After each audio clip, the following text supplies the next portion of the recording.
pemukulan jurnalis Kompas TV. Pemukulan terhadap seorang juru kamera Kompas TV terjadi saat acara diskusi generasi muda Partai Golkar di Senayan, Jakarta, Rabu siang. Sebelumnya, acara itu tiba-tiba didatangi oleh orang tak dikenal yang membuat kericuhan. Tiba-tiba kamera yang dipegang jurnalis Kompas TV, Janivan Prapta, dirusak. Tak hanya itu, ia juga terluka di bagian dagu lantaran terkena pukulan. Inilah yang terjadi saat sejumlah awak media menghadiri acara diskusi generasi muda Partai Golkar di Senayan, Jakarta hari ini. Sekelompok orang tak dikenal tiba-tiba mendatangi lokasi dan membuat keributan. Bahkan mereka juga sempat melemparkan kursi ke arah awak media dan melakukan pengejaran.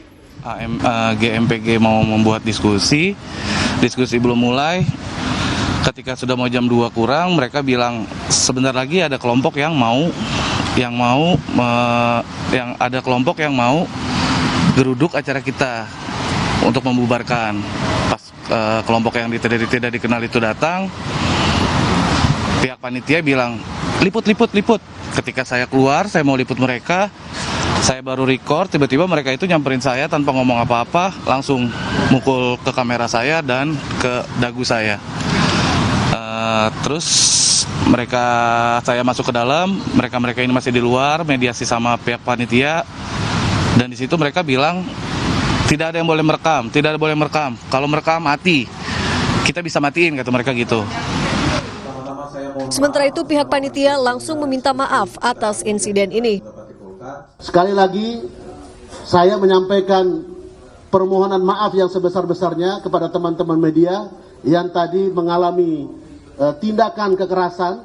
Mungkin ada nanti properti daripada teman-teman yang rusak dan segala macam. Kami GMPG siap bertanggung jawab untuk hal tersebut. Nanti kita komunikasi setelah ini.